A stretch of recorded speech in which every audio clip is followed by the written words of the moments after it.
don't know. No, I'm not. I'm not going away. I'm not going away. But it's irritating. Doesn't up and down. That's it. Oh, it's irritating. That's it. Oh, the back. Oh, that's it. Thank you. The brothers actually go to London. They choose to leave Israel at the end. Right. Right. Where are you? Where are you?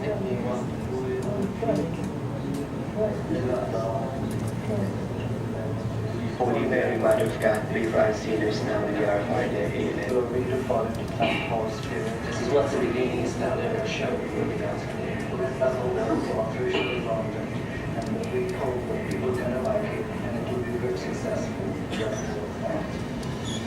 The Father, the Son, and the Holy Spirit.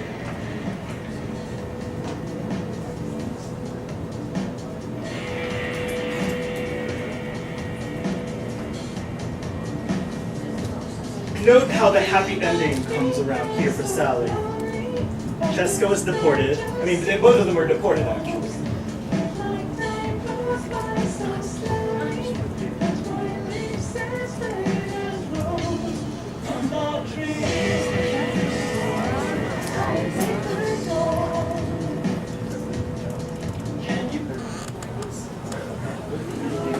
It's going to invoke a reunification with their mothers.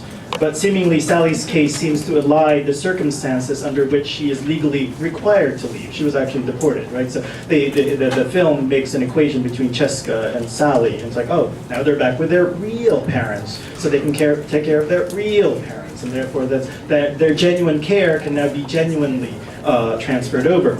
The other three go to London and seems to find political homes, old people's homes, and possible futures. In its new and mobile incarnation, Paper Dolls from Israel is a recreation of home in both its world-making and pleasure-making sense. The translocal identities and spaces are conditioned by the national, Israel and the Philippines, and also the transnational gay identifications. These three mark not so much tenuous belonging of the dolls, but rather each quasi-locational element on the itinerary, Philippines, Israel, and other gay conditions. Conditions the others to formulate co-present and heterogeneous practices. I started this talk with George's refusal of gender belonging as a binary relation to highlight dislocation and non-belonging of laborers as the foundation of nation building. We might also read Paper Dolls as a practice in improvisational survival as human commodities and commodified affection. Or we might take the paper dolls to mean the multiple mediations and expendable representations of gender, labor, and nation. Mass-produced and tenuously connected, Paper Dolls is an apt metaphor for translocal and transgender subjectivities cut from the rough outlines of nation, familial, and gender borders, and connected through the way each invokes the limits of all three. Thank you so much. Sorry for that rather long talk.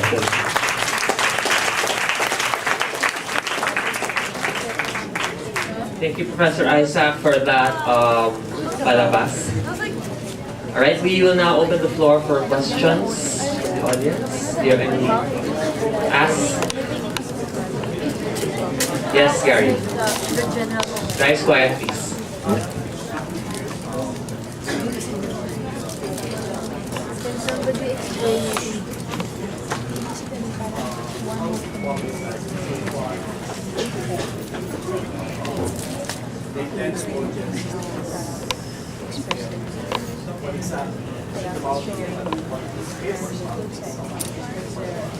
It's absolutely about, obviously, it appeals to the Israeli left, right? And meaning that is to say that those, I mean, Israel is complicated, okay? I mean, it's like, unfortunately, you know, what I've just said, and also the way he depicts or chooses to depict Israel with the racist taxi driver. With a taxi driver is not indicative of the whole population. Obviously, it is a divided country in the sense of the way that, politically speaking, many Israelis on the left believe, yes, it is occupied territory. We have to look at the problems of foreign workers. We have created the very problem that we say is a problem, you know, by in fact disallowing Palestinians and then allowing foreign workers in. Now he intrudes on the narrative precisely to create these effects. right? He puts the camera to the taxi driver, wants to push the paper dolls to TLV, but he knows very well it's not going to happen, in a sense. I'm not saying that he intentionally staged them to fail, but in one sense, there is that failure that actually could happen and then, proceed with this sort of reaction. They will not fit in a sense, So it is about eliciting these sort of like trying to get the subconscious or not so obvious, because again, it is a democratic state. Has anti-racist, anti-discrimination policies, but he wanted to get at something else underlying that sort of notion of democracy, and I think he was trying to do that by inserting himself and guiding the narrative in these ways. And if you have any questions about Filipinos, the community itself, even without the film, I just came from there, so it's sort of fresh in my mind at the moment. Yes. Can you say that the film is filled with social irony? What do you mean by social ironies first? Like say, the example of Israel pushing itself to be a secular nation and in fact delegates all these duties to non-Israelis. Right, but non-Israelis who cannot be citizens in particular, right? I mean, in a sense, it's no longer an irony that's called a contradiction. It is in fact the condition of, or this contradiction isn't precisely the contradiction is the condition of a democracy in a sense, all right? In the way that the nation state tries to regulate types of bodies that belong inside and outside of itself.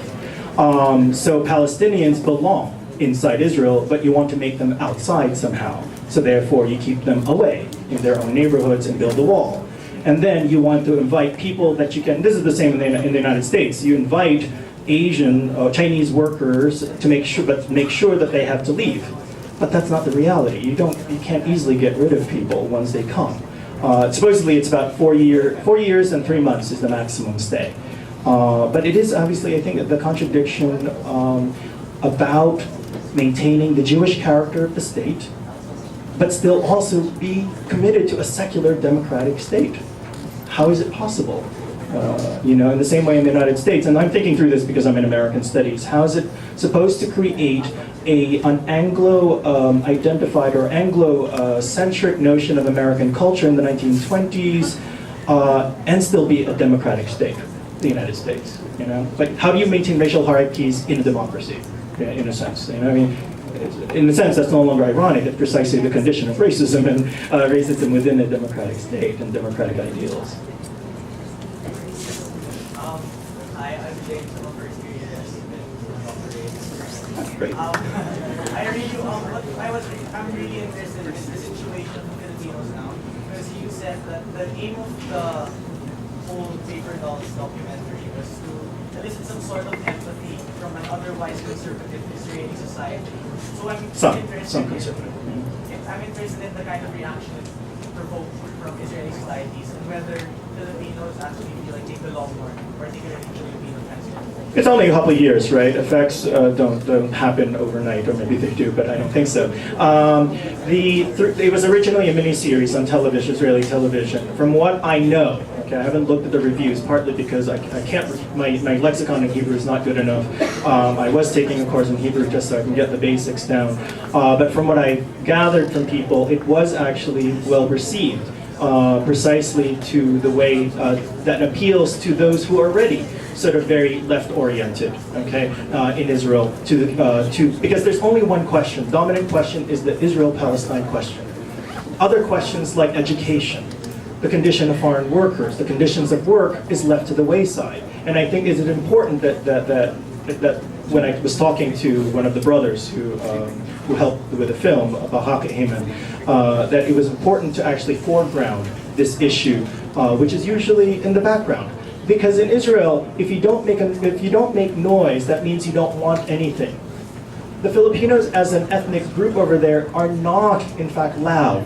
They're not considered the troublemakers, but they do go through the legal process, in changing the laws. So in fact, it took quite a number of Filipino cases raised by Filipinos, for example, to protect the children to not be deported after a certain